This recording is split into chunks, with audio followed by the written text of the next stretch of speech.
In Kubernetes storage, volume modes define how storage is presented to your applications.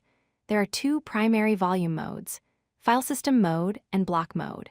Each mode serves different use cases and provides different levels of access to the underlying storage. Filesystem Mode presents storage as a directory structure with files and folders, while Block Mode exposes the raw storage device directly.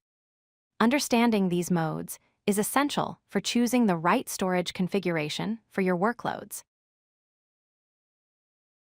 Filesystem Mode is the default volume mode in Kubernetes. When you don't specify a volume mode, Kubernetes automatically uses Filesystem Mode. In this mode, the storage volume is formatted with a file system, such as ext4 or XFS, and then mounted as a directory into your container at a specific path. Applications interact with the storage using standard file operations like reading and writing files. This mode is ideal for general-purpose applications such as web servers, content management systems, application backends, and log storage. Any workload that needs to work with files and directories will benefit from Filesystem Mode. To configure a persistent volume with Filesystem Mode, you create a standard persistent volume manifest. In the spec section, you set the volume mode field to Filesystem, though this is optional since Filesystem is the default.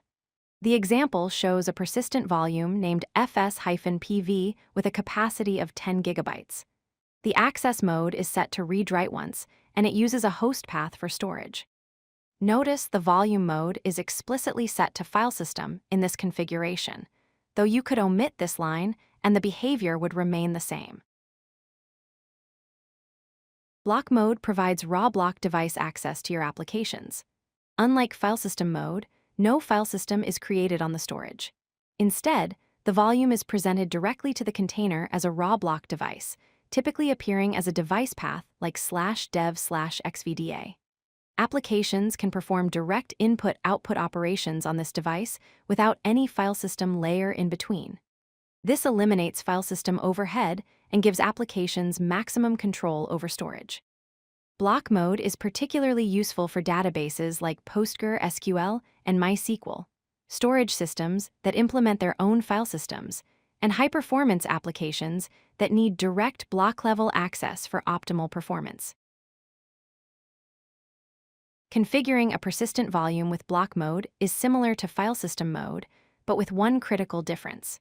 In the spec section, you must explicitly set the volume mode field to block. This example shows a persistent volume named block-pv with 10 GB of capacity. The volume mode is set to block, which tells Kubernetes to expose this as a raw block device rather than mounting it as a file system. The access mode is read-write once, and it uses host path for the underlying storage. Remember that block mode must be explicitly specified, as it is not the default behavior. When consuming these volumes in pods, the configuration differs based on the volume mode. For Filesystem Mode volumes, you use the volume mounts field in your container specification. You provide a mount path that specifies where the directory will be mounted inside your container, such as /data. The volume is then mounted at that path as a standard directory. For block mode volumes, you use a different field called volume devices instead of volume mounts. You specify a device path where the raw block device will appear inside the container, such as /dev/xvda. This is a critical distinction. Filesystem uses volume mounts with mount path, while block uses volume devices with device path. Let's compare the key differences between Filesystem and block modes. First, the format. Filesystem mode requires the volume to be formatted with a file system like ext4 or XFS, while block mode presents an unformatted raw device. Second, access patterns. Filesystem mode supports standard file and directory operations that applications use to read and write files, whereas block mode provides direct block-level input-output operations. Third, the pod configuration.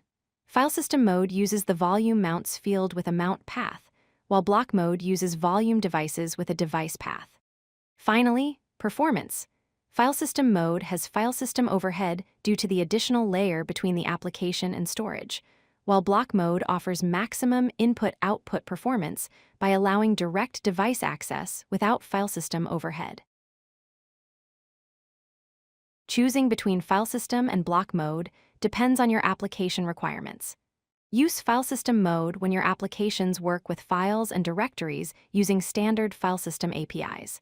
This includes web servers, general applications, log storage, and configuration file management.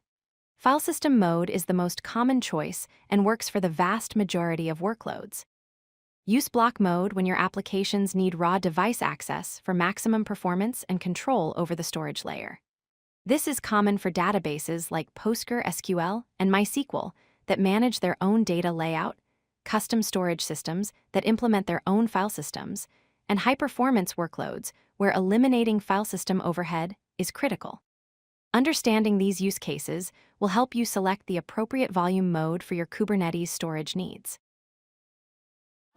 If you like this video, hit that like button and don't forget to subscribe. Visit codelucky.com for more such useful content.